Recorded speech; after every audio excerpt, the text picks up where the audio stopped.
yeah. So Shay, did you wanna?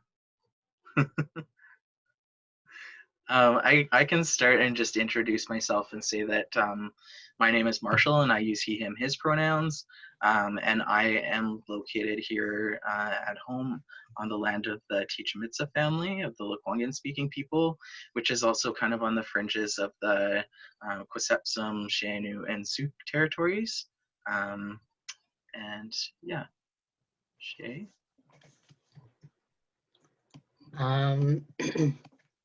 Yeah, so thank you for stalling, Marshall, while I chew. Wanting to take a moment to acknowledge the land that we're on to start off.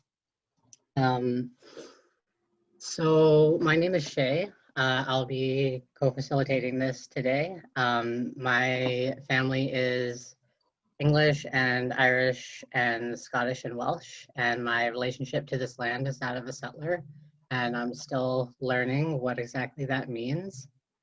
I was born and raised on Nanaimo territory on Gabriel Island, and I am currently living on the territories of the Lekwungen and Quisepsum peoples, otherwise known as the Songhees and Esquimalt nations, which is also where AVI's downtown office is located.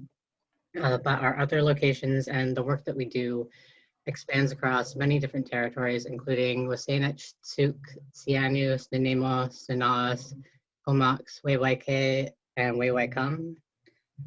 Very grateful to live here and very grateful to be doing this work here on this land, but it's also important to recognize how intrinsically this work is connected with the impacts of colonization. Indigenous folks are disproportionately affected by HIV and hepatitis C, limited access to quality or culturally safe healthcare, inequitable access to education, housing, employment opportunities, and a lack of government funding towards infrastructure, sanitation, social support systems, mental health, Indigenous communities. These are all important factors that enable the spread of hepatitis C. And these are all a direct result of the impacts of colonization.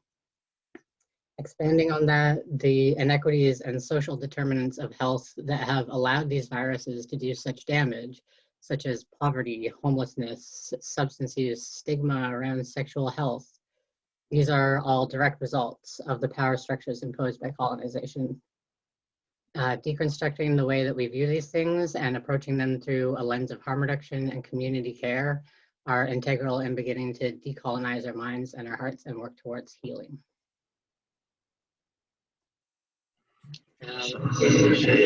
Folks on the panel want to introduce themselves? Oh, your videos, or you're kind of cutting out there, Shay.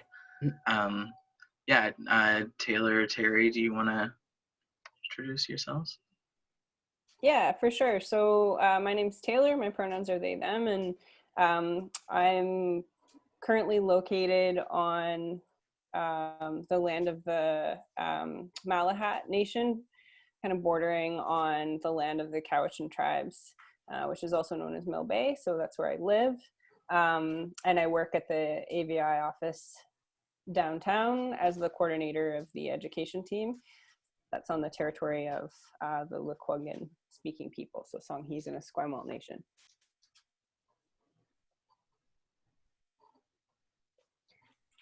And Terry, do you want to introduce yourself?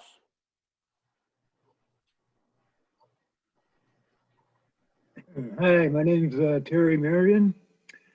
My pronouns are he, him, and I identify I'm a Métis man from Alberta. I've moved out here about 3 years ago, and I'm on the land of the Esquimalt, Lekwungen peoples, and probably somebody else that I forgot right now.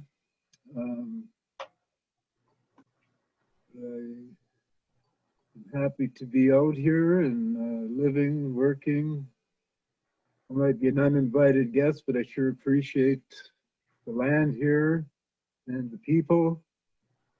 And yeah, I'm just happy to be here tonight, and thank you. Awesome. Terry. Thanks, Terry. So I'll say to folks who are joining us for this workshop, it's a bit of an unusual, we'll say that it's a lucky night for everyone tonight, because you have the benefit of having 4 facilitators. So this workshop kind of brings together, knowledge from a bunch of different areas. And so we have facilitators from a bunch of different areas in our program. So we've got Terry and Shay, who work under the Hepatitis C project technically, and Marshall, who works in men's wellness technically, and then me, who does a little bit of everything and coordinates things. And of course, we all help each other out with different program areas, but it's not often that there are 4 of us together, so we're pretty stoked about that. Yeah. Okay, so again, this will look familiar for folks who've already been out to sessions, but go through our quick community agreements here. So first one, what's said here stays here, what's learned here leaves here, is about confidentiality. So again, just, I know this is a little bit weird with a session that's being recorded, but trying to step forward with bigger pieces of things that you've learned, but not necessarily like details about people's specific stories and their names and experiences and stuff like that. And for folks who are uncomfortable like speaking up and saying something while we're recording, we can also pause. So if you want to maybe just put in the chat that you want to say something, or you can just submit something in the chat instead, and I don't have to say who said it.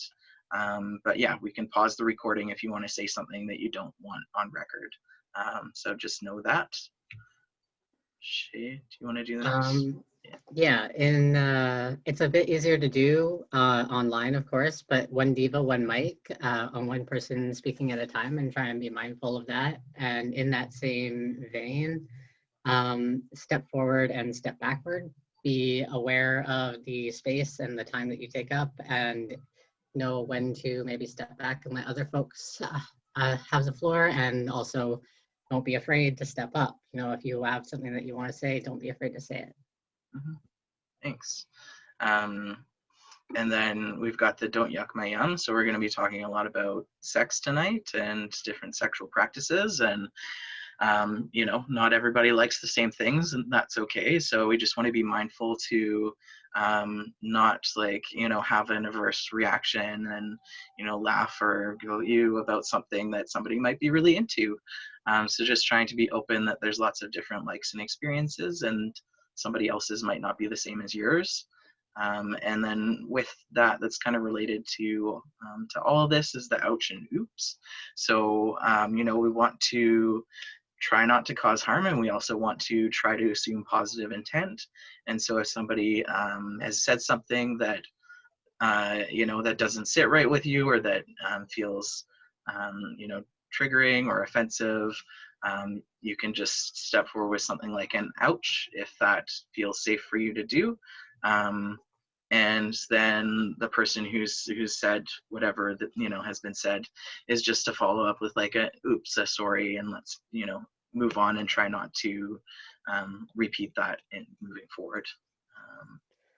And then take care of your needs. If you have to get up and stretch, move around, if you have to go to the bathroom, if you have to eat, again, easier to do than an online thing, but yeah, take care of your needs. I will be eating throughout this. And respect for pronouns. And also my pronouns are he, him. I forgot that in my intro. Awesome. Okay, so yeah, today we're going to be talking about sex, drugs, and hepatitis C, and the relationships between all of them. And as sort of the plan of what we're going to go through, this is sort of by the end of the workshop, we will learn about is we're going to do a review of the basic facts about hepatitis C virus, and then discuss factors for hepatitis C transmission. Then we're going to have a little bit of an intermission to talk about fisting, which I'm really excited about.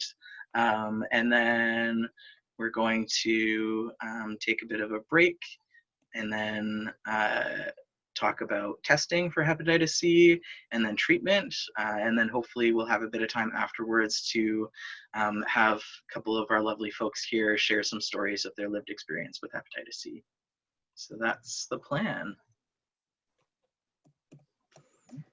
So hepatitis, what does hepatitis actually mean? Hepatic of the liver and itis means inflammation. So hepatitis. And hepatitis affects the liver.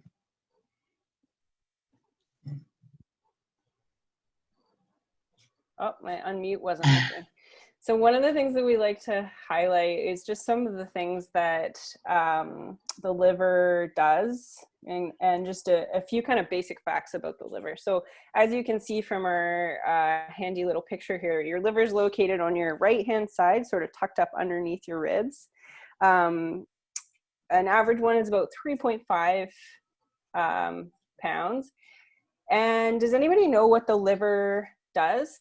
Any ideas? You can type them into the chat if you'd like. I'll give you a few minutes. There's only 500 functions, so it shouldn't take very long for folks to write them all out. Detoxify your blood, that's right. So that's one that a lot of folks are familiar with, so thank you, that's great. So yeah, it detoxifies your blood, so removes toxins from your blood. It also helps with digestion, metabolizes alcohol, other drugs and chemicals. Any other ones that folks know about? Regulates hormones. It does regulate hormones, totally. Yeah, it helps regulate blood sugar. Awesome. Yeah, so yeah, okay. So I mentioned the liver performs over 500 functions in the body, right? So that's a whole lot of stuff. It filters everything that we eat, drink, inject, breathe in, or absorb through our skin and scalp. So that's a huge, huge amount of stuff.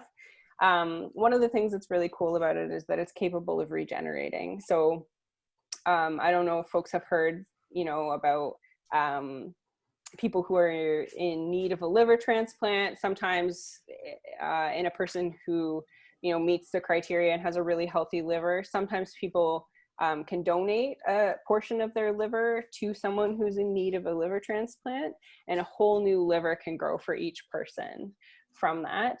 So that's pretty cool. And also if damage has happened to the liver, it's capable of regenerating after that. So even for some folks, who have scarring of the liver is capable of actually reversing that scarring if whatever's causing the scarring is taken away. So it does a whole bunch of stuff. It's a really important organ. You can't live without it. And you really need your liver to survive. And the reason that we talk about the liver when we talk about hepatitis C is because hepatitis C impacts the liver. And over to you, Shay. So yeah, we're going to talk about hepatitis C. Hepatitis C is a virus that lives in the blood and it damages the liver. It basically gets into your liver cells and uses them to replicate itself, damaging them over time. And it is unrelated to hepatitis A or B, also hepatitis of the liver, but if two different versions. Hepatitis C wasn't identified until the 90s, and it was previously known as non-A and non-B hepatitis. And there is a little bit of confusion over them. And that'll be the next slide. The difference between the two is for hepatitis A and B, there are vaccines. There are no vaccines for hepatitis C, but there is a cure. However, there are not cures for hepatitis A or B, so I would recommend anyone getting vaccinated for them. And if you have had hepatitis C in the past, currently have it, or are at risk, you are eligible for a free hepatitis A and B vaccine. And with hepatitis A, it's actually passed through rimming. It can be passed through rimming. So if you're somebody who does a lot of chowing down on butts, you might want to get a hepatitis A vaccine.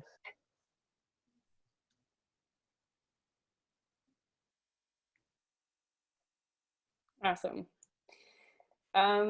So I always like to say hepatitis C is a small but mighty virus. So if you took one little tiny hep C virus and you multiplied it by 1,000,000, it would be about the size of the end of your thumb, or like an average sized marble. So it's really, really teeny tiny, but it's really, really resilient. So there are a few things that you would think that could kill hep C, but actually can't. So one of them is exposure to air. So hep C can live on a surface for a really long time in open air. So up to 2 weeks, which is not normally an issue, right? Like there could be hep C like all over the table, and I could, you know, rub my hands or whatever, arms all over the table, and that would be, there wouldn't be any issue with that. There wouldn't be really any risk of transmission, as long as the hep C didn't have any access to my bloodstream. And we'll talk more about that later.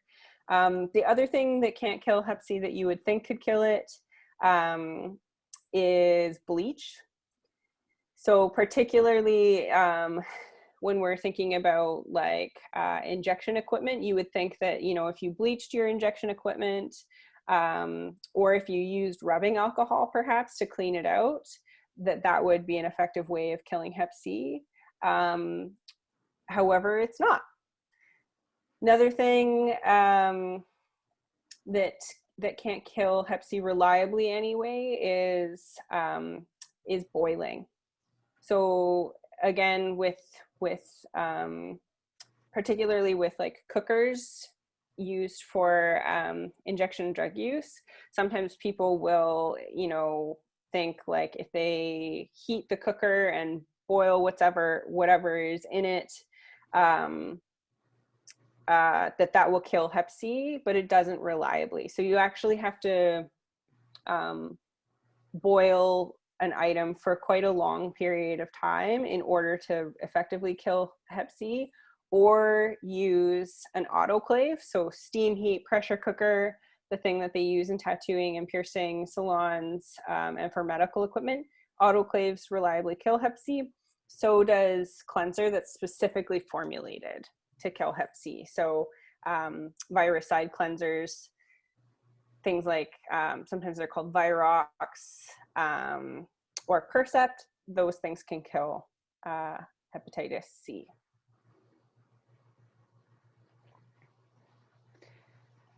So in order for transmission for hepatitis C, you need 3 things. You need a source of bodily fluid that contains hep C, you need a transmission activity, and then you need access to the bloodstream. So what body fluids contain hep C? Okay, so we actually have some new research about this. So until recently, it was thought that hep C was only present in levels that were sufficient to transmit the virus in blood, right? So thought it was just blood, hep C's just in blood, spread through blood-to-blood contact.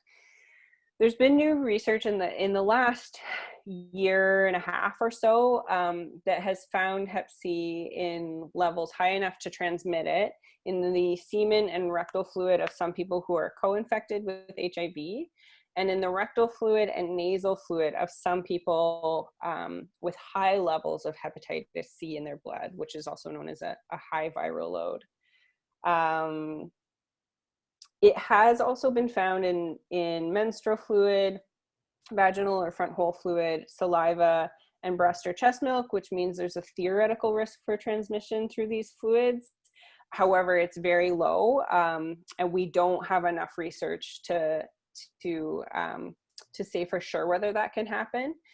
But we do know that hep C present in nasal fluid and rectal fluid of some folks with high Hep C viral loads, and then some folks with who are living with HIV in semen and rectal fluid. So those things we know for sure. Some of the other fluids we don't have definitive evidence on, but the science around this stuff seems to be evolving all the time.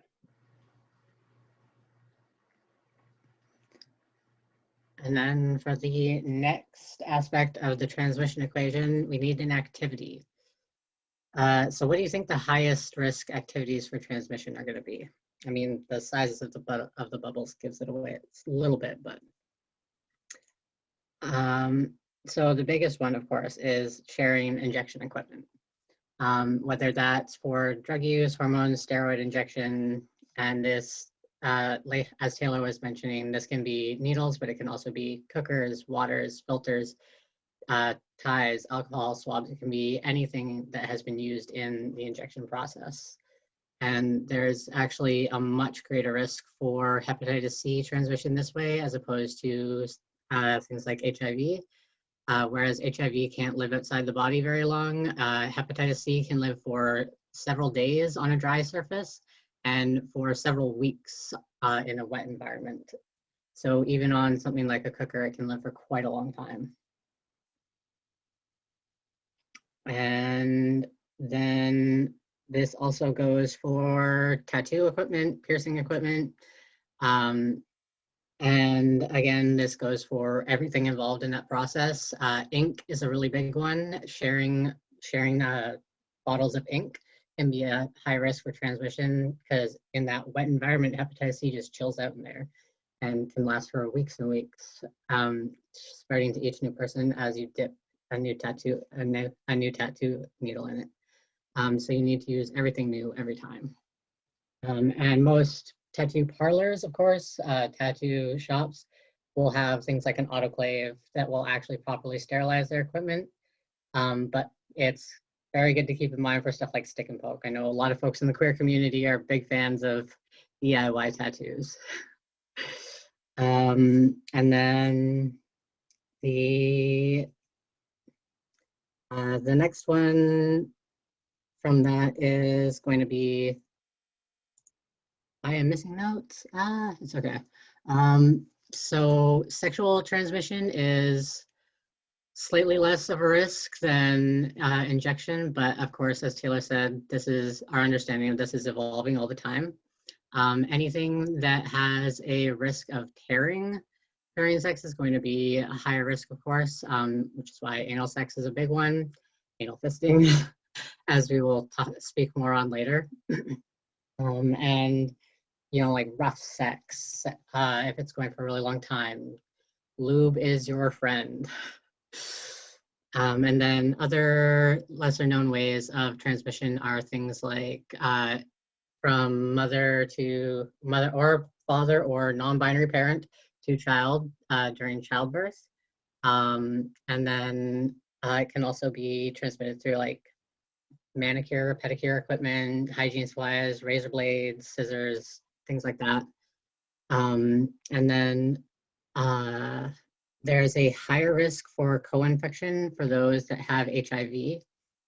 And of course, if you have any other STIs during sex, that also increases your risk of transmission during sexual contact. And then I think next slide.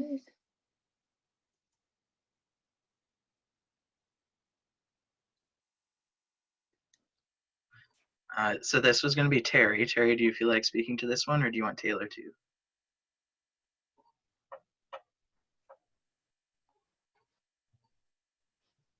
Okay. So yeah, I think Terry had to step away for a second, so I'll just fill in here. Yeah, so I mean, this is I think something that a lot of folks have heard about. However, you know, not everyone. Really important thing to touch on. So prior to 1992, there were actually quite a significant number of people who contracted Hep C through blood transfusions and blood products in Canada.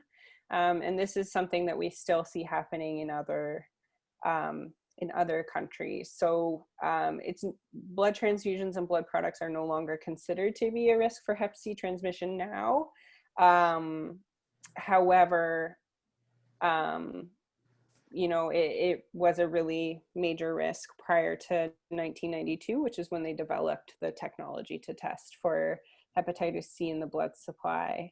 And that's part of the reason for this 75% statistic. So they think that an estimated 75% of people currently living with Hep C are in the baby boomer age range, which in Canada is defined as being born between 1945 and 1965. And a lot of baby boomers have not been tested for hepatitis C because it hasn't previously been offered to folks just based on membership in that age cohort. However, the guidelines around that have changed within the last year, and the CDC is now recommending that anyone in the baby boomer generation, regardless of sort of other risk factors, get a one-time test for hepatitis C.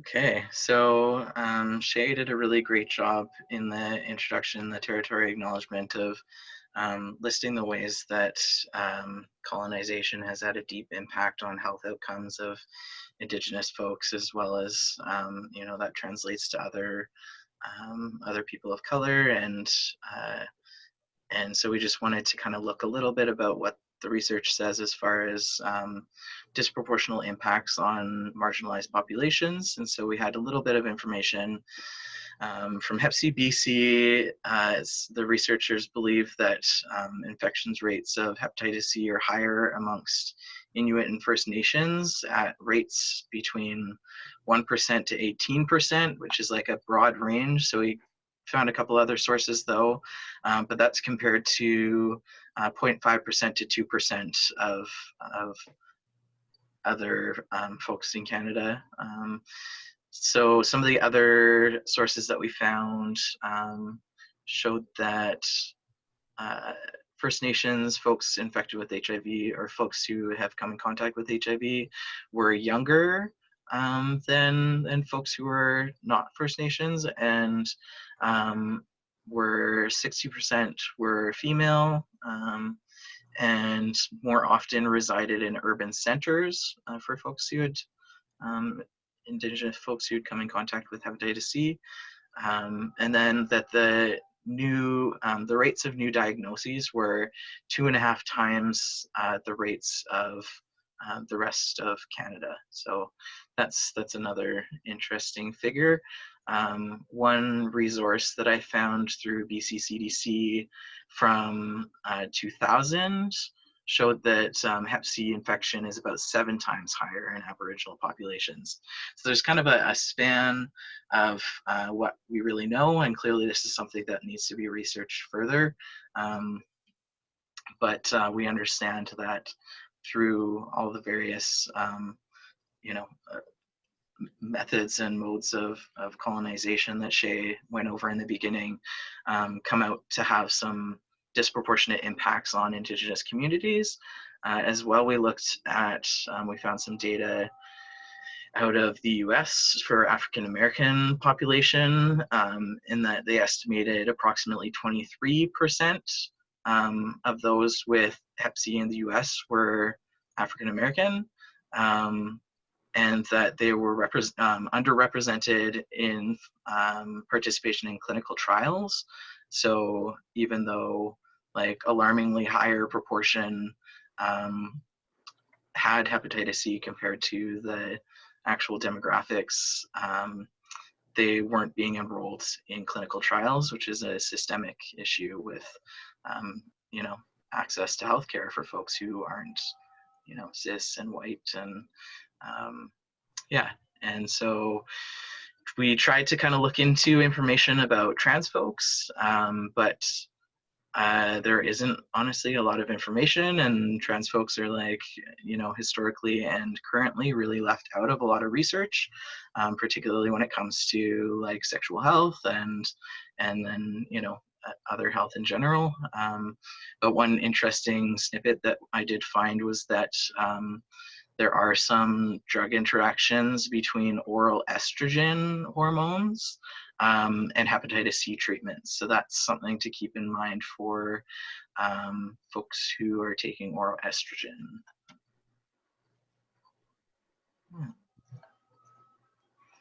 So obviously another population that we've kind of touched on who are more disproportionately impacted by hepatitis C is in the gay, bi, trans, two-spirit, and queer men's population. And, you know, we say like men who have sex with men, but in general, we're talking about like penises or like fleshy outward genitals going into butts and sometimes into holes, like other holes as well. But that's the higher risk out of that. And so rates of hep C amongst men who have sex with men is 5%, as opposed to 0.78% in the general population. So this is significantly higher and something that we need to be aware of for folks who are having particularly anal sex. From the Sex Now survey, from I think this was the 2019 data about hepatitis C. They ask a question about folks who have had hepatitis C, and this study is particularly of you know, self-identified men who have sex with men, and the BC average was 2.4%, and that was actually the highest. BC was the highest province across Canada. But we saw that the numbers on the island, on Vancouver Island itself, were actually even a bit higher than that. And I'm not, you know, it's hard to say whether that is a real thing or whether that's an impact of smaller sample sizes, making, you know, a little bit of number variance look a lot bigger because we're talking at relatively small numbers. So it's not sure whether that's significant or not, but definitely the interesting takeaway is that BC has the highest rates in Canada for hepatitis C amongst men who have sex with men.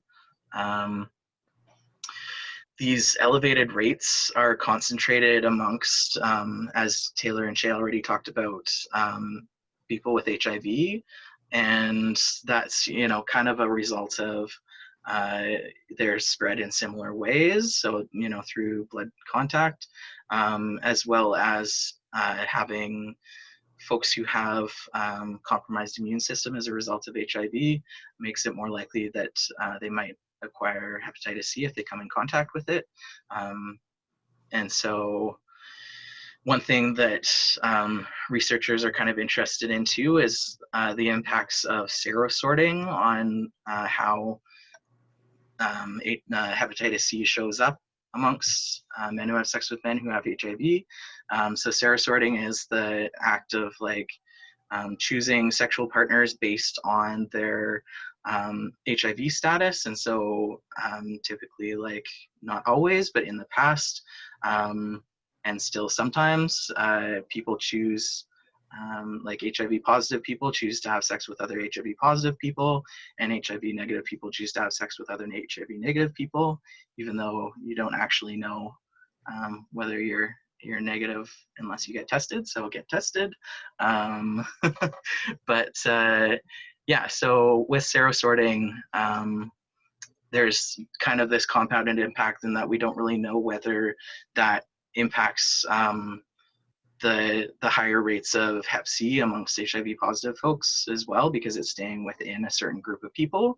And there's actually been some concerns that with the onset of PrEP use and people having more serodiscordant sex, so sex between HIV positive and HIV negative people, that there might see like a crossing of the barriers and seeing more hepatitis C amongst HIV negative people. And so that's something to kind of keep an eye on in the coming years, but some studies are suggesting that hepatitis C rates are actually increasing amongst men who have sex with men communities. So again, this is a thing that we need to keep an eye on. And there was actually a really good article that I put in the resource package that is about a recent study that showed looking at a few cases where it was definitively determined that hepatitis C had not passed through blood. It was only through, like, there was no drug use happening. It was through sexual contact that it had passed. And there were several recorded cases of this where through anal sex with men having sex with men. So interesting article in the resources if you want to have a look at that.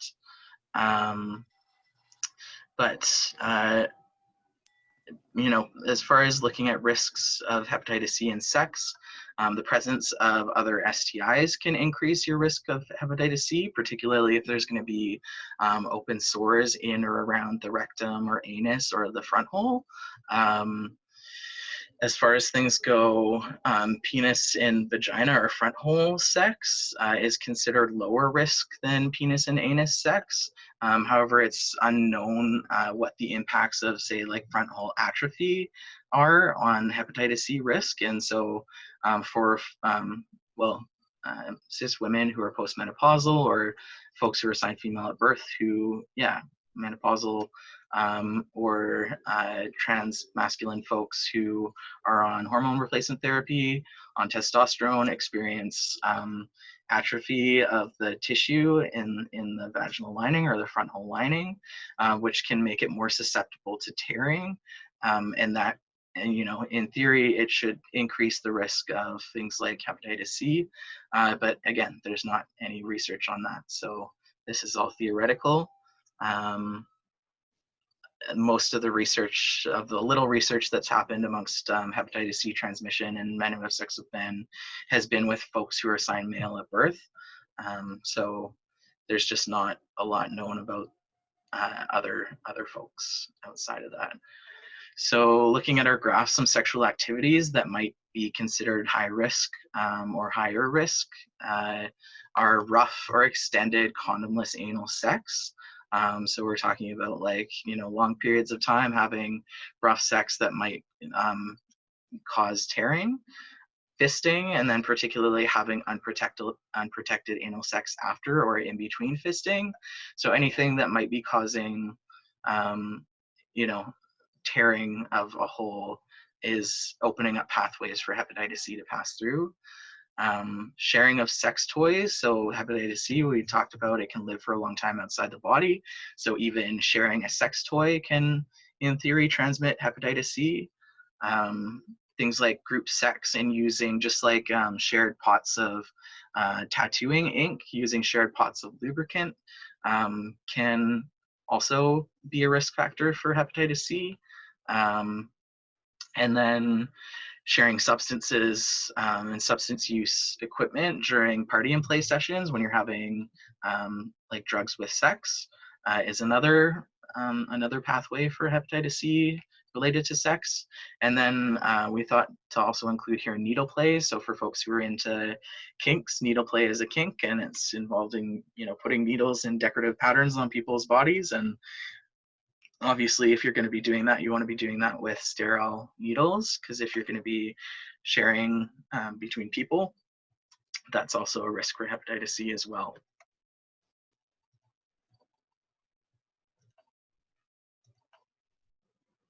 Oh, Shay, you're muted. Thank you.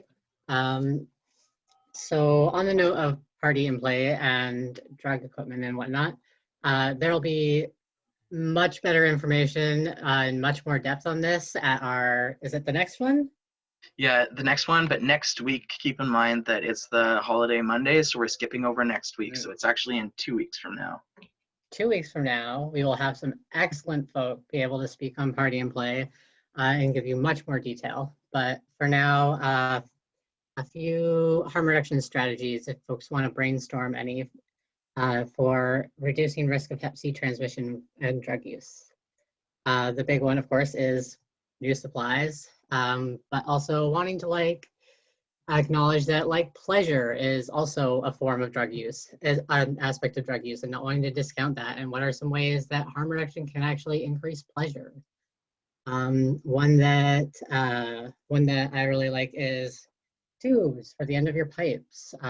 Even smoking, whether it's crack or meth or anything else, can still be a risk of transmission. Cracked lips can still spread hepatitis C. And of course, smoking drugs can increase the risk of that as well, sharing pipes. So at AVI, we have our little end piece tubes, little PVC tube you can stick on the end and then take off as you hand the pipe around. Of course, sharing drugs is always a social thing. It's 100% a social habit to want to share pipes, but you can still do it safely. And also, this increases pleasure because the smoke has, more time, more space to cool down before it hits your lips. Less chance of cracking and bleeding. Less need for chapstick. And also, you can get the tubes in really long sections, and you can do a really cool thing where you can put it down your sleeve and just have your pipe down there, and no one can even know. Very nonchalant. Did anyone else have any harm reduction strategies that they wanted to share?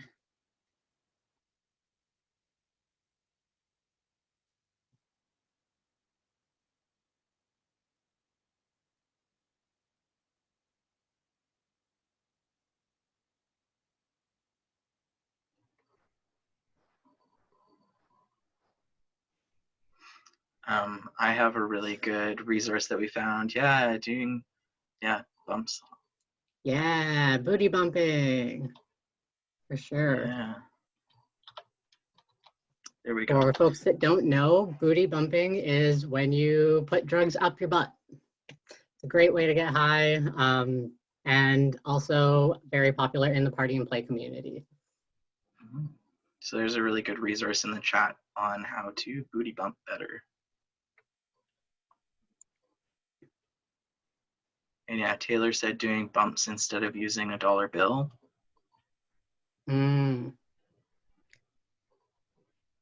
Yes, definitely a form of harm reduction. So using with others rather than alone can be considered as harm reduction, for sure. Yeah.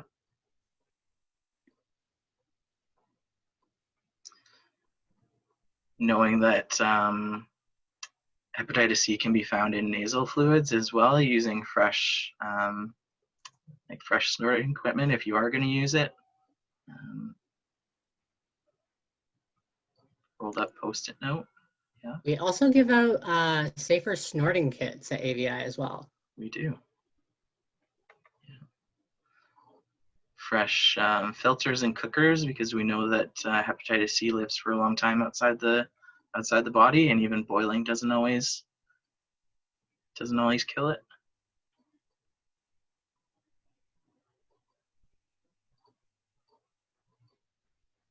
Also, speaking of filters, just wanting to plug for a minute, we now have wheel filters, micron filters at AVI. We'll be stocking them regularly. They are excellent for anyone that's going to be injecting pills. They filter out exponentially more of the filler that is used in pills. And new every time. Also, it's much harder to reuse them because they tend to get clogged up. So, hey, added form of harm reduction there. Can't share them.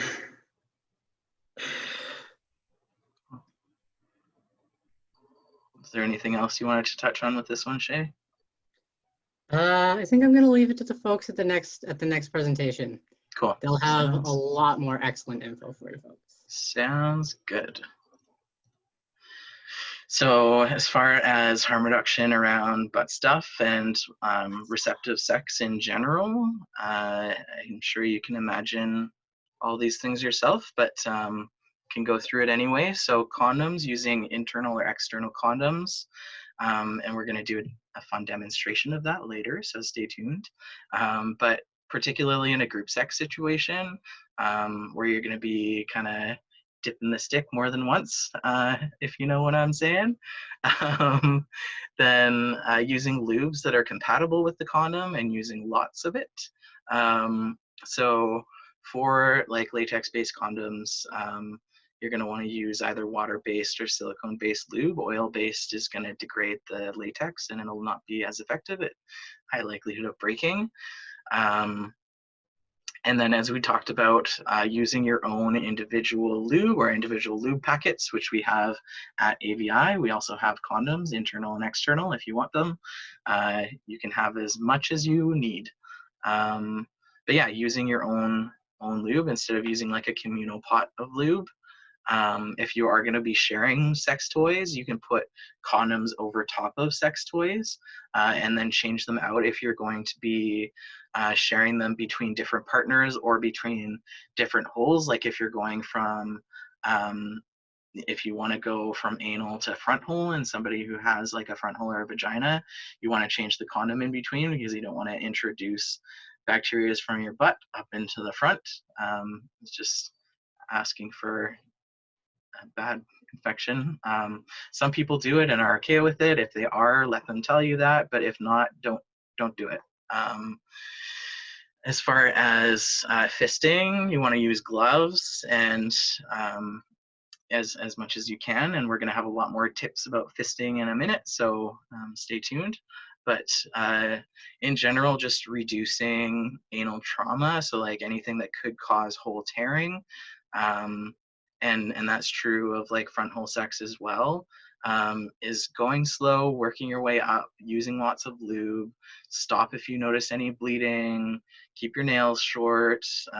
You know, the texture and materials of toys has an impact on you know, whether something is able to smoothly move in and out of a hole or whether it's going to cause a lot of friction or you know, or anything like that. Reducing, Marshall? yeah. What's the difference between internal and an external condom? Yeah, that's a great question. So we are going to do demonstrations of both later, but external is a condom that rolls over a penis, and the internal is a condom that you insert into like a vagina or an anus or the front hole or whatever. You're inserting it into a hole, and then the you know, the penis or whatever, the toy goes in and out of the hole, as opposed to the condom rolling over the penis and staying that way. Yeah, but we're going to do a demonstration of that a little bit later. Yeah.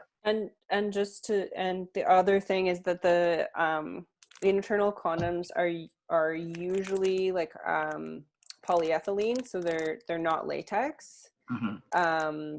And they come very lubricated, whereas like most yeah, of course you can get non-latex external condoms as well, but yeah, the insertive or internal ones are almost always polyethylene. I've only ever seen them polyethylene, so they're safe for people with latex allergies. Yeah. Yeah.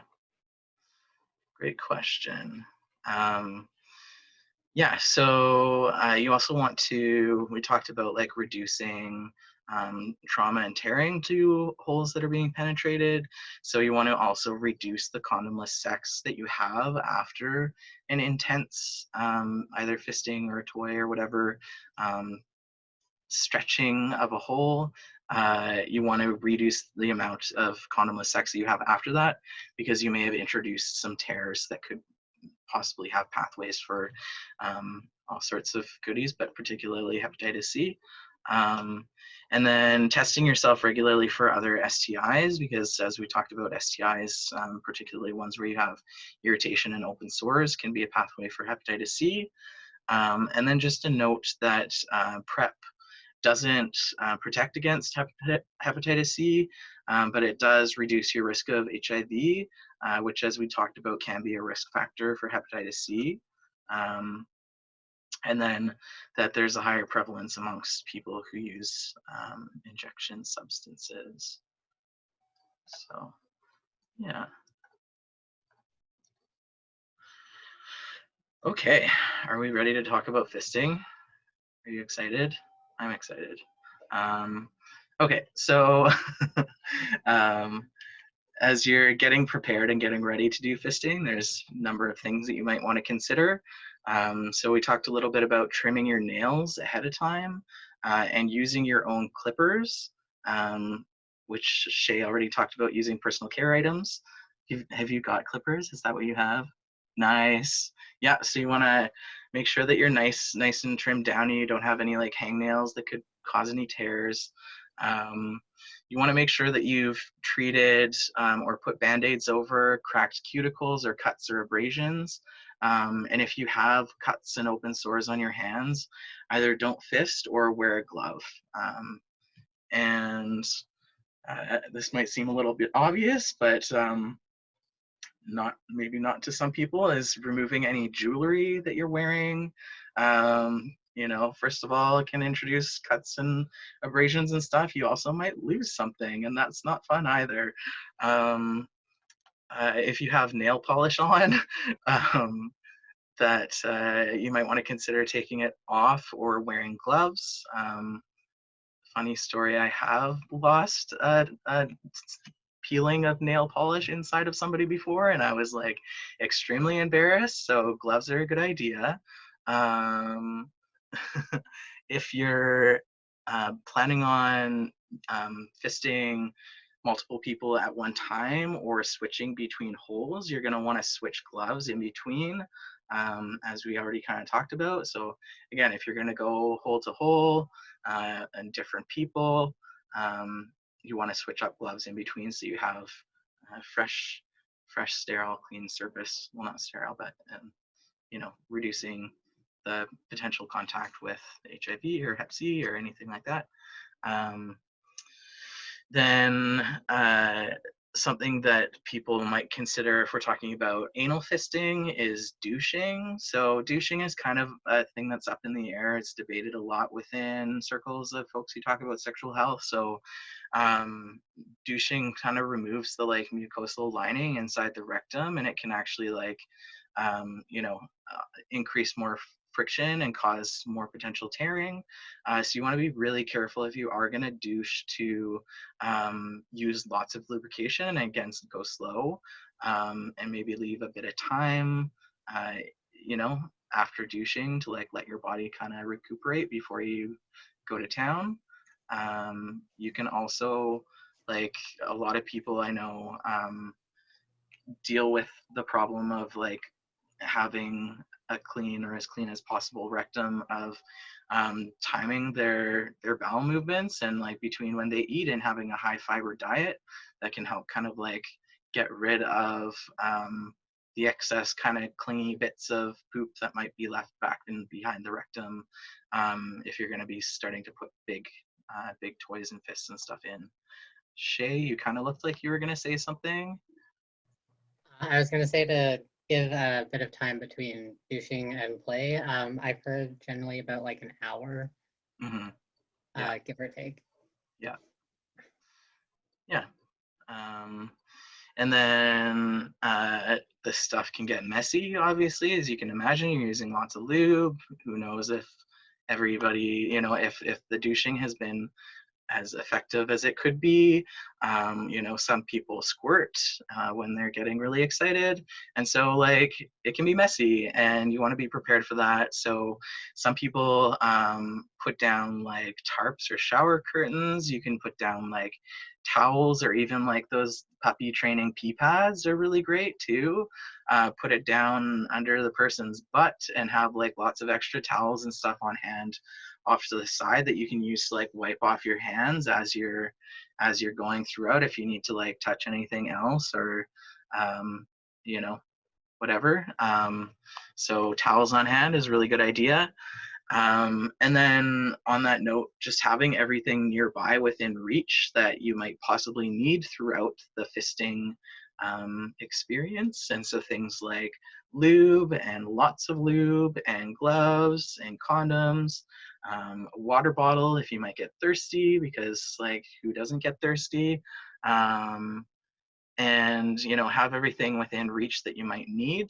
And sometimes it can actually be really handy to have a third or more person who's there to act as your assistant, and maybe even take some sexy photos if everybody consents to that. So yeah, so that's sort of preparation wise. As you're getting started, there's some things to consider. So you want to have the person being fisted or at the bottom get into a good and comfortable position that's going to be kind of sustainable for a while.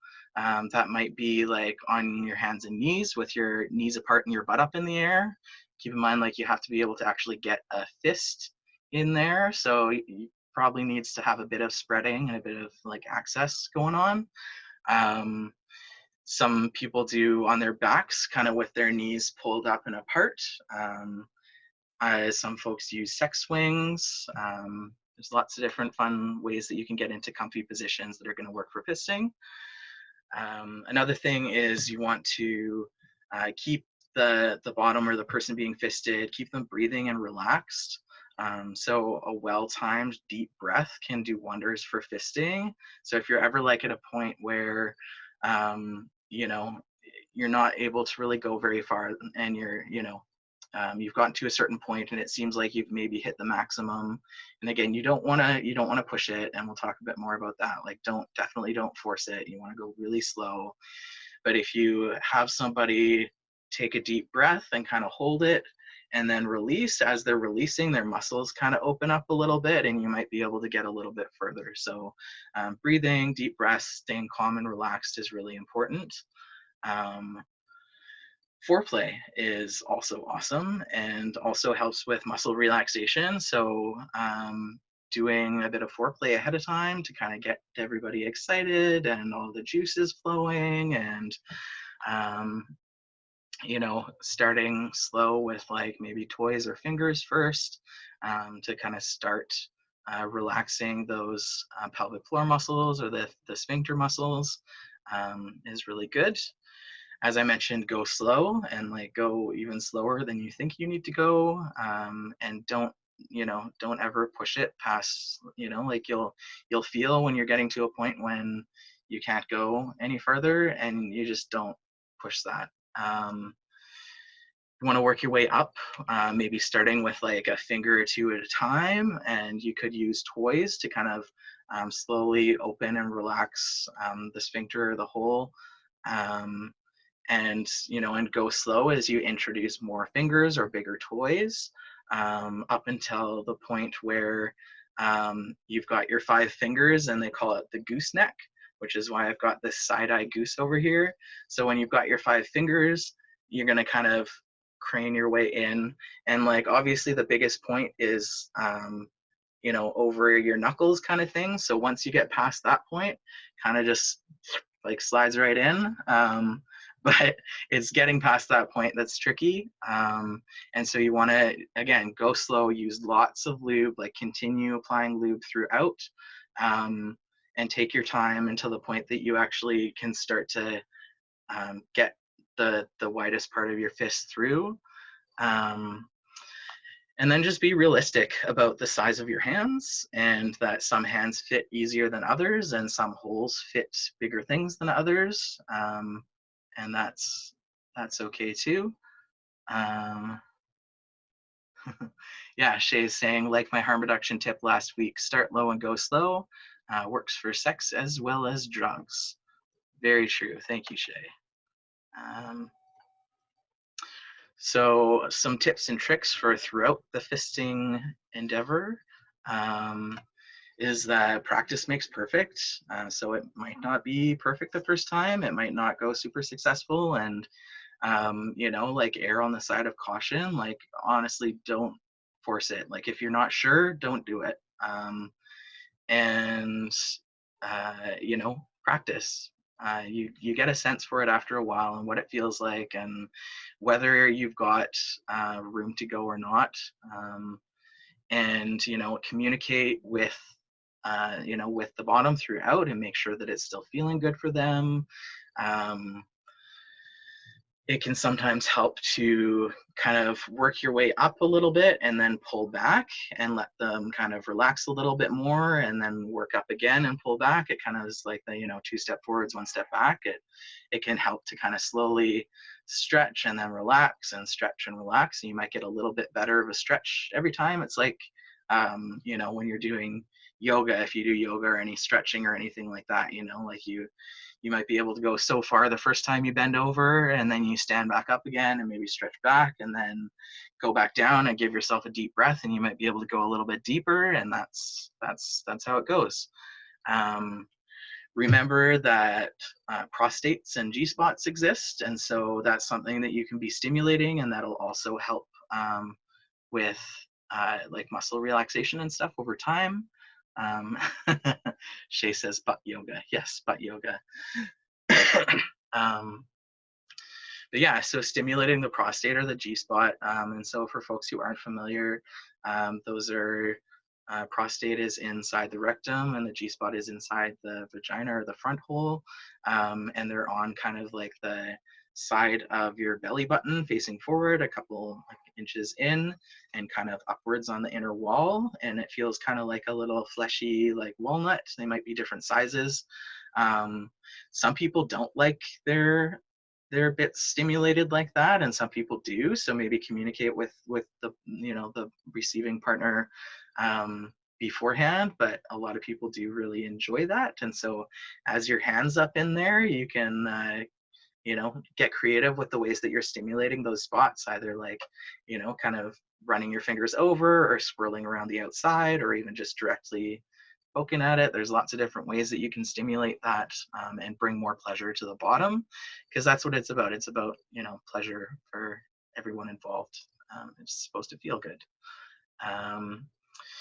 You can add a little twist. So as you're kind of going in and out, you can kind of twist your hands too, and that adds like a little bit of extra sensation. And it also kind of helps you feel if you need more lubrication, like, you know, how if you're kind of like something like you got a lid that's stuck on and you got to kind of like twist it to try to get it off and get it moving, you get a sense of the friction, and you can feel if you need to add more lube. So twist it up if you feel like you can.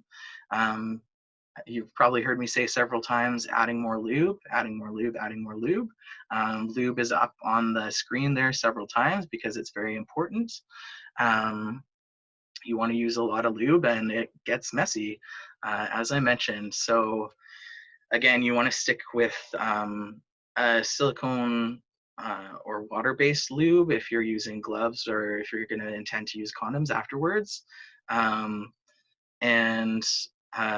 You know, sometimes I've found and heard that you can put like a silicone-based lube in first and then use water-based lube. So you kind of get like the sticky lining put down in the silicone-based lube, which is a bit more kind of, it sticks around for longer, but then you add the water-based to help with like the actual slipperiness, and because water-based tends to be more slippery, but it doesn't stick around as long. So like mix it up, find a good combination for you.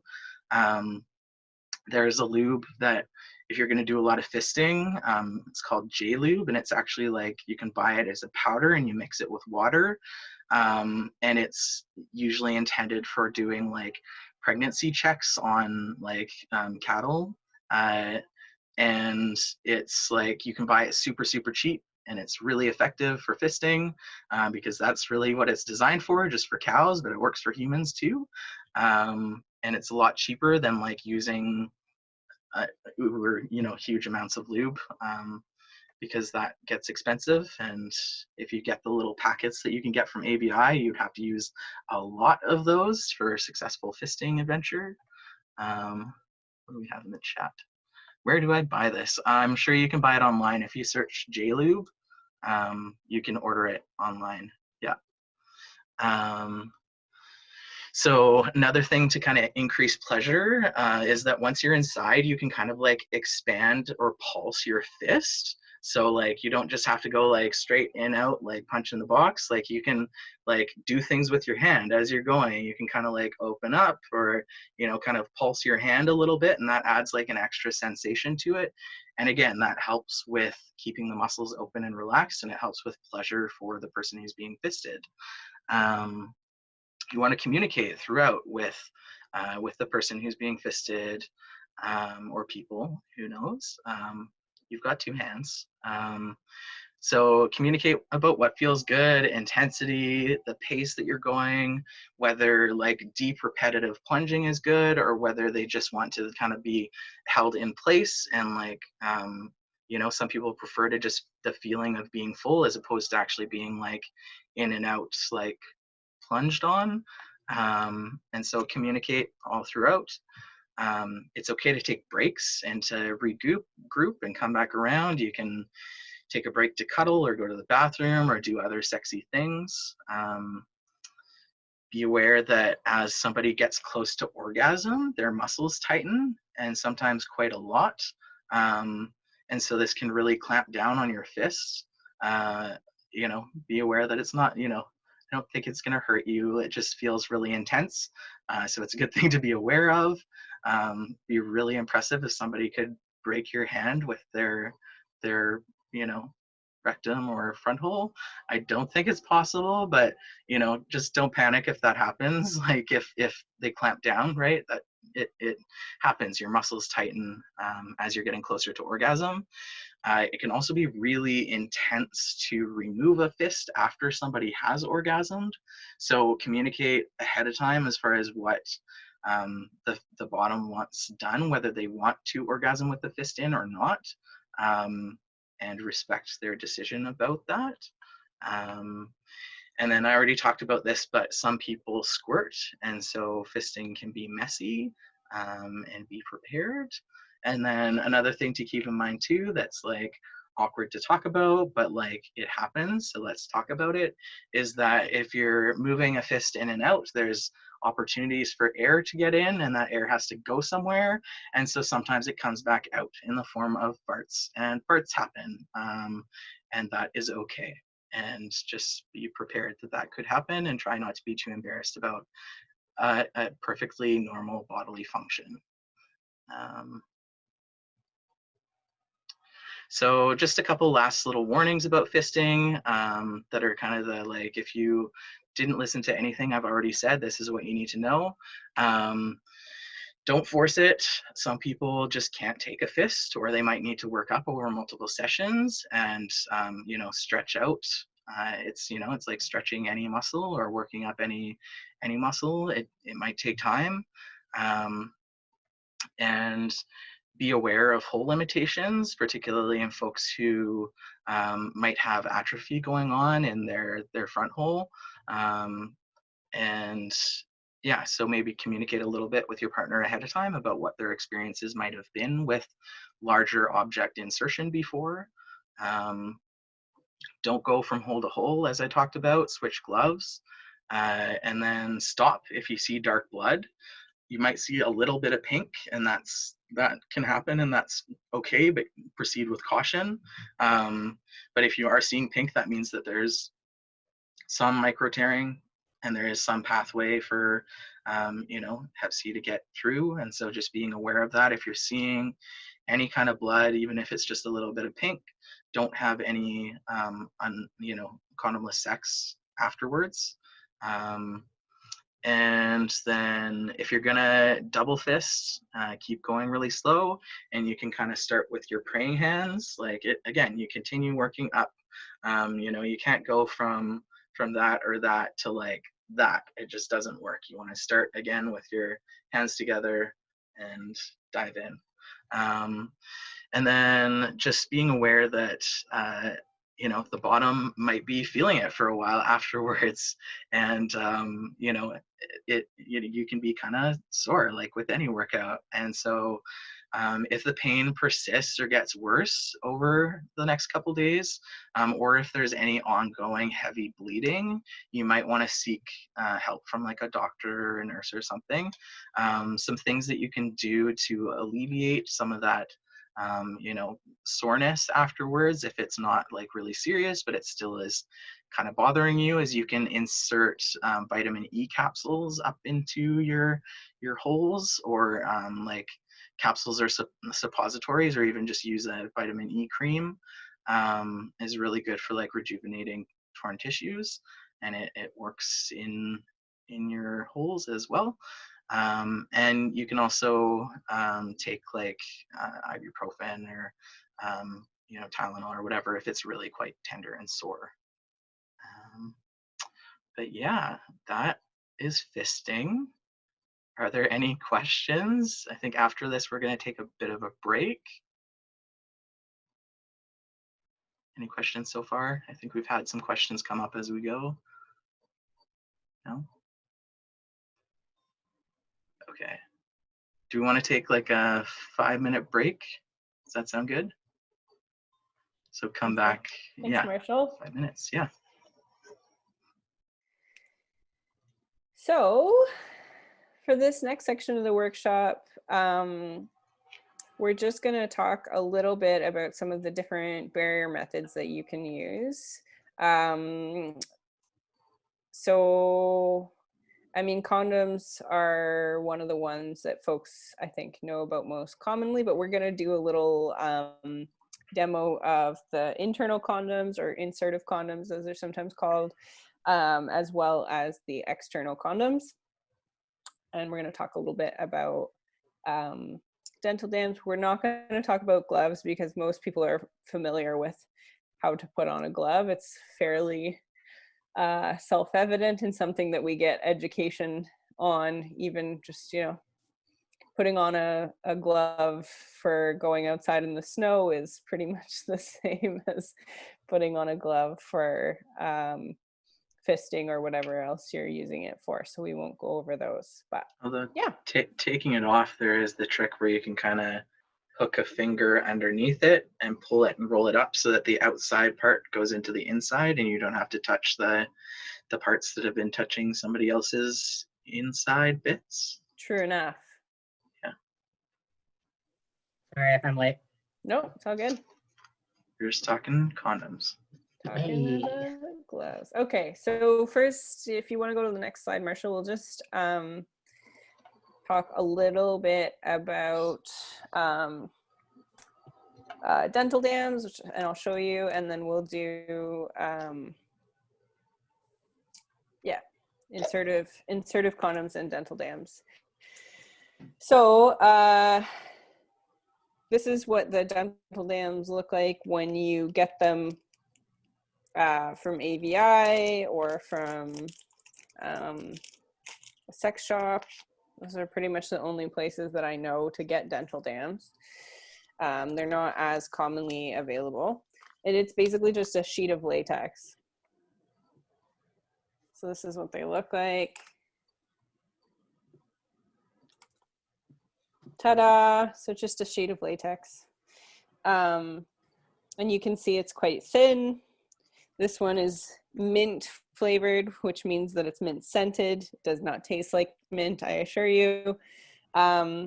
And basically with these, they're pretty straightforward. You just want to put them over, I don't know how well you can see this on the video. This is my insertive condom demo tool. So you can imagine that it's a front hole or a vagina, or you can imagine that it's a rectum. Basically, you take the dental dam and you put it over the hole that you're going to be applying your mouth to. The thing with these, you can see because it's so thin, it's pretty easy for them to get like bunched up or turned over. So someone has to hold this in place. Otherwise, they can kind of slip and slide around. You do want to put lube between the dental dam and the body part that it is laying on. That just makes things feel better in general. You can also make dental dams out of either the external condom or the insertive condom, just by cutting off. You can see it kind of in the picture here, just by cutting off the tip. So I'll show you that in a second. But this is what the insertive condoms look like. So I mentioned they're polyethylene, so they're safe for folks who have latex allergies. They don't often have expiry dates on them for some reason. So I guess polyethylene lasts for longer than latex does. But basically with these, there's a little spot at the top where you can tear it open. So you want to tear it open. These are a bit more durable than the external condoms are. So I wouldn't be as worried about tearing them. This is what it looks like when you pull it out of the package. So you can see at one end, there's a ring here inside the insertive condom, and then there's a little ring on the outside. So if you were putting this into a front hole or vagina, you would want to leave the ring in. You would want to pinch the ring.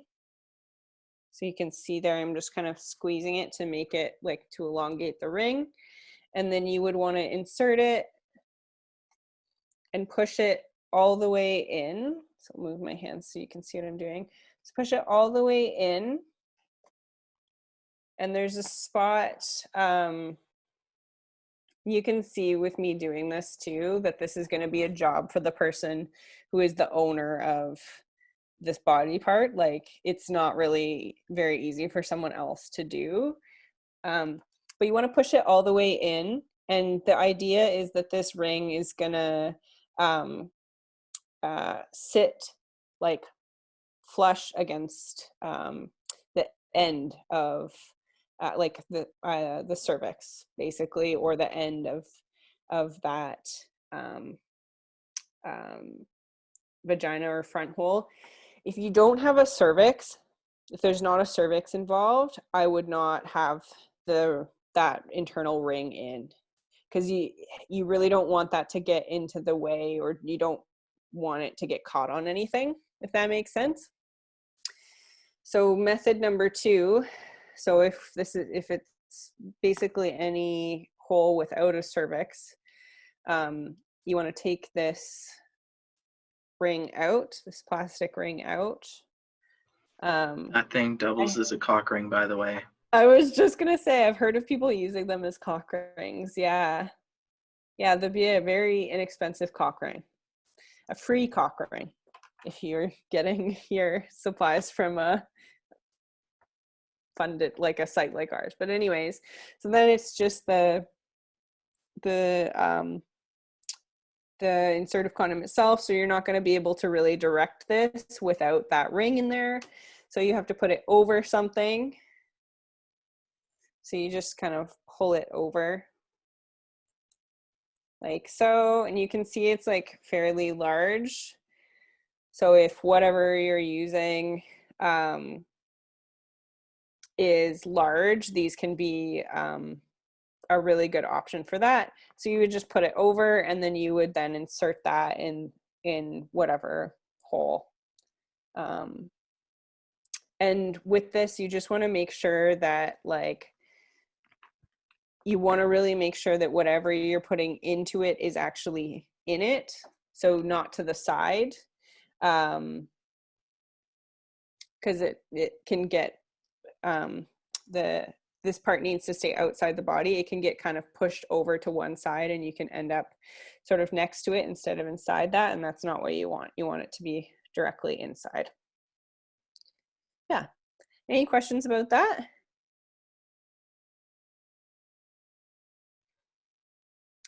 So, and if you were going to make a dental dam out of this, you would just snip across the top here, and then snip across like up the side. You can see it in the picture as well. I actually find that these insertive condoms make the best dental dams of everything, including dental dams. These work better because they don't have any sort of a scent. They're already lubricated, and they just sort of, when you cut them, you can use this top part here, this like ring, as a bit of a handle so the person can hold on to it, which is nice. And they don't flop around as much. They just sort of generally work better.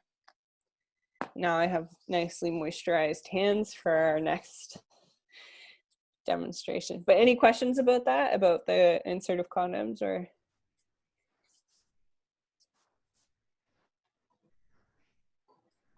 Okay. Oh, I have heard a good tip too, that if you are going to be changing in between holes, that you can use this for anal sex. So put it in and kind of leave it in place. And then that forms a barrier. So if you do want to switch back and forth between having anal sex and then using a front hole or vagina, then you're kind of covered. Literally, I suppose. Okay.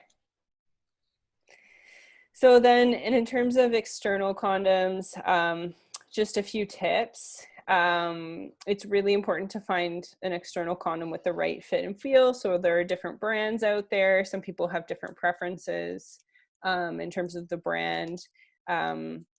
Make sure that you're finding something that fits correctly. So not something too big or too small.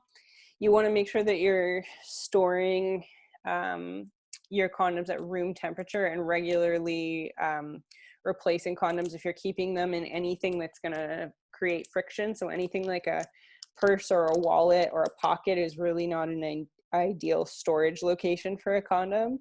But if you are going to keep an emergency one in there or something, you want to rotate them out because the friction and heat or fluctuations in temperature can cause them to break down. You want to use a new condom for every act of any or anal sex, and consider using a condom for oral sex. You want to use a new condom with every sex partner when sharing sex toys, or change them out, especially with external condoms. You'd want to change them out if you're switching between holes. I think you've perhaps gotten the message that we're big fans of lubrication around here. We think lube makes everything better and reduces all sorts of risks. So make sure you use lube. And Marshall mentioned this, but only water or silicone-based lubricants should be used with latex condoms. Saliva doesn't count as lubrication also. You want to use the condom when the outie or penis becomes hard until the person wearing the condom has ejaculated. So you don't want to wait too long to put it on or take it off too early. And then you want to make sure that you're putting it on and taking it off correctly. So we have a bunch of steps. So this will be a little bit of a repeat for some of you who were there for the STI workshop that we did. That was the first one in this series, but Marshall is going to read out the instructions for me here, and I am going to perform the condom demonstration. So I'm just going to, there. Let me know when you're ready. I'm ready. Okay, sounds good. So first step is you're going to check the expiry date and make sure that the packaging isn't damaged. So Taylor already kind of talked about that. So there's the expiry date on the back of this one. And I can tell that the condom's not damaged because it feels like a pillow.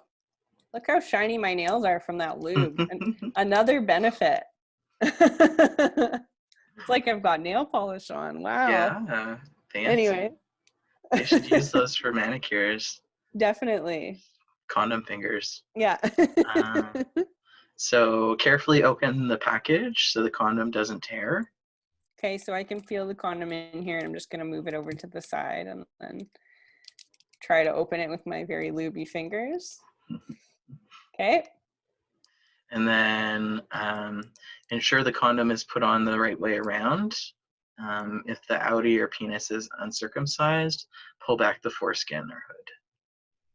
Okay.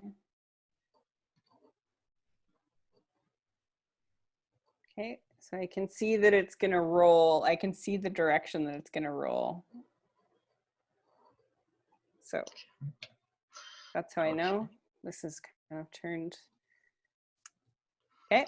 So then you're going to squeeze the tip of the condom. Okay. And roll it over the erect penis or outie to remove air and leave space for semen to collect. Okay. And then unroll the condom to the base of the penis or outie. It was stuck to the table slightly. Yeah. And then immediately after sex, hold on to the condom while pulling out of the vagina or front hole or anus, whatever you're pulling out of. Okay. And then carefully pull the condom from the penis or outie only when there is no contact with the partner's body. Okay. And take care that no semen spills out. Got it. And then safely dispose of the condom in the garbage. Some people like to tie it off so you don't get stuff leaking out in your garbage. There you go. Ta-da. Safely dispose. There we go. Excellent. Okay, that's condoms. Any questions about that? I know that for a lot of people, you know, maybe condoms are something that folks feel like they're really familiar with, or they have, you know, feel like they've gotten all the education they need about condoms. But, you know, not all of us got sex ed in high school. So it's always good to go over how to use them, you know? Mm-hmm. And they're versatile, right? Like you can use them for lots of different things. You can use them for all sorts of different toys, or for penises or outies or whatever. So, yeah. Yeah, and also, you know, like to keep in mind that some people and sometimes, you know, condoms don't happen. And so also to keep in mind that, you know, knowing what your risks are and knowing what to look for as far as certain STIs and understanding when to go and get testing and doing that frequently and being able to communicate, you know, your testing and the steps that you are taking to try to do harm reduction around sex with your potential partners and stuff like that is also really important. And yeah. Particularly so if you're not using condoms, and PrEP might be something you want to consider too if you're not using condoms for a lot of anal sex. So those are all things that we've talked about in our previous sessions, but yeah. Okay. Right. Yeah, on that note, bringing it back to hepatitis C, of course, these stats are a little old. I think these are from 2015, but approximately 250,000 Canadians may be living with chronic hepatitis C. And an estimated anywhere from like 40 to 50% of those folks don't know that they have it. And it's really easy to go a long time without knowing that you have hepatitis C. The only way to really know is to get tested. Next slide. Next slide is next. Get tested! Yay! Yeah, testing is super important. After exposure, after a suspected exposure, it can take between 6 to 9 weeks for testing to come back to detect antibodies. This can be longer for folks co-infected with HIV, with a few rare cases taking up to 9 months, but that's not usually the norm. That's just those are some extreme circumstances. But for folks with HIV, it can take longer than that. So after initial exposure, you want to go back and get tested again. And so there are 2 different types of tests. One looks for the antibodies and one looks for the actual virus. You have to do the antibody test first. And we have this lovely graphic so you can visualize it. The big green ball is the actual virus. And all these little fighter jets develop to fight it off. So if you've had hepatitis C in the past, you will test positive for antibodies. This doesn't mean that you actually actively have hepatitis C. You can clear the virus on your own. Approximately 1 in 4 people actually manage to clear hepatitis C just from their own immune systems. And they will still test positive for antibodies forever after they've had it. So the initial test is for the antibodies, and then you do a second blood test to look for the actual virus itself. There is also some new developments in this area coming out soon. It used to be, or it still is at the moment, I believe, that you have to do the antibody test, wait for your results to come back, go back and do the viral test, which was seeing a lot of folks, getting left behind in the cascade of care. And new testing developments are coming out where they can do both blood tests with one sample. So if a sample tests positive for antibodies, it'll automatically test for the virus itself. Super cool stuff.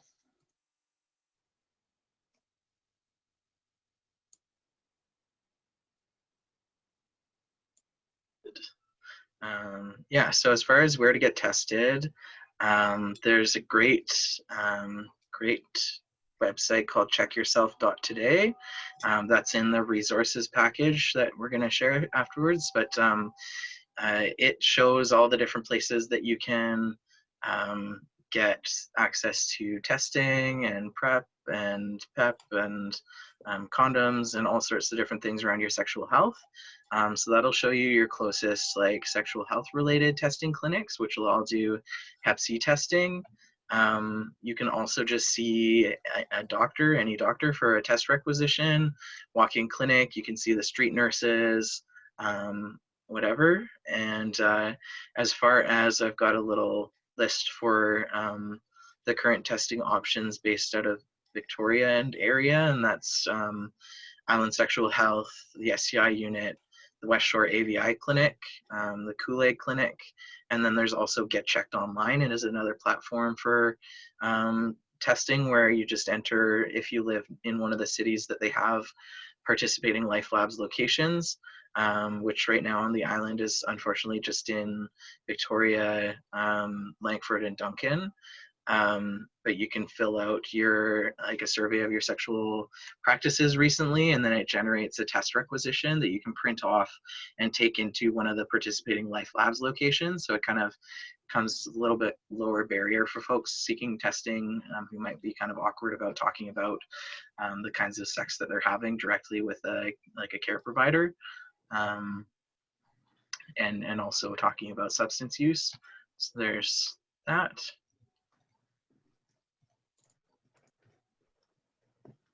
So after you do the test, and if you find out that you are Hep C positive, what are the next steps? Again, you want to talk to a doctor or healthcare provider, support worker. Folks at AVI can help you navigate these things as well. And I really recommend Kool-Aid Clinic below our downtown office. There's some excellent folks there doing some really excellent work. Kool-Aid treats folks without access to appropriate medical services, and you can ask to be referred to a specialist to them.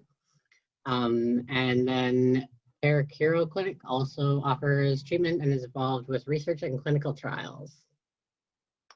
Much of Hep C treatment that's happening in Victoria is being done through the Kool-Aid Clinic, and they have a nurse-led program there. Usually they also have support groups that would meet every Thursday. Of course, unfortunately, that is on hold at the moment. But if you would like some help or supports navigating these things, you can reach out to myself or Terry, the Hep C educators at AVI. And we have our contact info. I put that in the chat already, Shay. Oh, thank you. You're Okay. welcome. So that's Terry and Shay's contact information there if you need to reach out for support. And so the next thing, if you are ready for it, would be to pursue treatment. Treatment is nothing like it was in the past. It's made leaps and bounds. Terry's not here anymore, is he? No. No, he wasn't feeling well, so he had to sign off, unfortunately. Okay. Yeah. Terry has a pretty great story around his own treatment process, getting onto a new clinical trial of the newest generation of treatment. But yeah, it's nothing like it was in the past. You may have heard horror stories of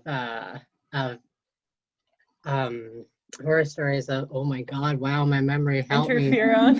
Interferon, thank you. Holy shit. No worries, it's all good. Yeah, you may have heard horror stories of interferon, injections all the time, like a plethora of random pills to manage the side effects from that. It used to take like 6 months at a time with like a 50% chance of curing it. Leaps and bounds. New treatments are incredible. They are now 1 to 2 pills a day, taken for 8 to 12 weeks with minimal to no side effects. Most folks report maybe a headache or nausea, which like tends to go away. Much better. And it now has a 95% or higher cure rate. And new drugs are being developed all the time. What genotype you have, which strain of the virus will affect which treatments you can take. But new pan-genotype treatments are coming out all the time, and folks can take multiple rounds of treatment if the first one doesn't work, catching all those folks that slip through the cracks in that 5%. It is really incredible how much progress we've made, and really incredible just how achievable treatment is now. And it is also free. Anyone in BC is eligible for treatment, and this goes for if you are actively using substances, if you have other co-infections, whatever your circumstances, if you're homeless, no matter what, you have a right to treatment. And if you are having a difficult time accessing treatment, speak to us or any other advocates, and we can help you. We can help you advocate for your own right to treatment.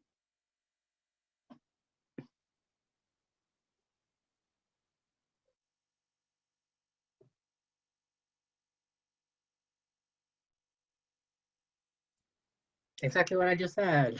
Yeah, exactly. Yeah, so that getting support is one of the things that we emphasize to folks all the time. It's just, you know, even though Hep C is treatable and curable, it can be really scary to be diagnosed with anything. So we just encourage people to get support, make sure that you're connected, not only with medical care, but with social support as well. And Shay has popped some additional resources into the chat there that you can check out. If you're Help looking for HEP is a toll-free phone line that can be super helpful if you just have questions that you want answered by an actual human and not just Googling it. And of course, you can always reach out to us. And then Hep C Tip and Hep C BC are both excellent resources for information and exploring treatment options and so forth.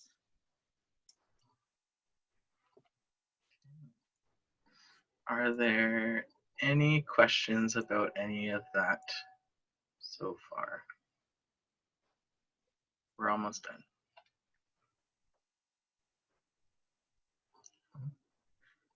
Shay, do you feel okay talking about lived experience stuff?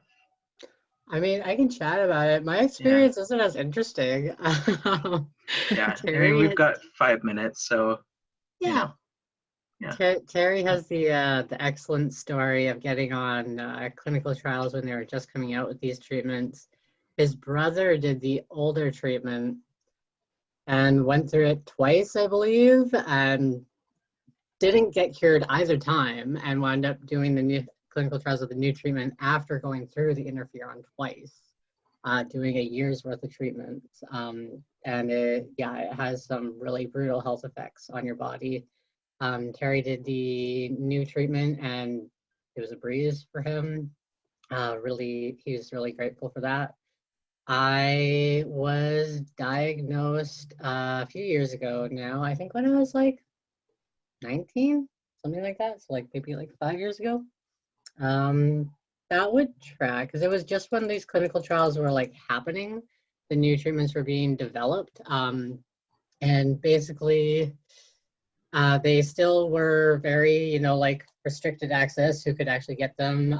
You could get treatment if you were like on death's door. You used to have like a specific amount of like liver damage to qualify for treatment. So this was about when I got diagnosed, and the doctor basically just told me, "You're young, you're healthy, don't worry about it. Just don't worry about it." So that was basically my experience with that. I have been starting to pursue treatment recently. Of course, the cascade of care can be a big struggle for a lot of folks, and that's currently where I'm getting hung up. There's unfortunately a lot of different steps from testing to diagnosis to treatment to cure for a lot of folks, and people get lost along the way. We have statistics for all the folks that have tested positive for antibodies, and then out of those folks that have tested positive, only so many people have actually gone to get the next test for the actual virus, and then out of those folks, only so many people have actually gone to access treatment, and then out of those folks, only so many people have actually completed treatment, and we lose a significant amount of people in that cascade of care. I have to do my fucking taxes. That's where I'm at, because I am not on welfare or disability. I don't qualify for like the immediate like free access. I have to do my taxes to prove that I'm not a millionaire and I can't afford it. So yeah, that's where I'm at the moment. A little ridiculous that you would think that wouldn't just be a given, but unfortunately, there's still some progress to be made. But yeah, Taylor wants me to do like a blog series or like a YouTube video series about my treatment when I actually get on it. Well, I'd follow that. Yeah. Word, I'll keep you posted. Only if you want to. Yeah. Yeah. Cool. But yeah, I think it'd be it. And you know, like you're not the first person I've heard with that comes across that barrier. Like people doing their taxes and like because of how it works with MSP and all of that. Yeah, it seems to be a barrier for a lot of people actually, yeah. Which seems ridiculous, you know, that would get in the way of you being able to access healthcare. But well, especially when you're talking about populations that are like, folks who are using substances and who are homeless and who like might not have the means to do taxes on a regular basis, and or that's just like not a priority. Yeah, for sure. Yeah, it's a huge barrier. There's still a lot of progress to be made, leaps and bounds, but there's still a few more leaps to go. Yeah. Cool. Were there any more questions before we wrap up?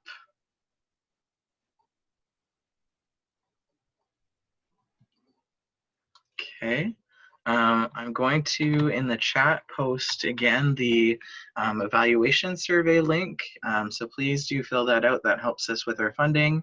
And then I've posted the link with the resources drive. So that's got all sorts of really great resources about Hep C and fisting and sex and all that good stuff. So check that out. And yeah, please fill out the survey.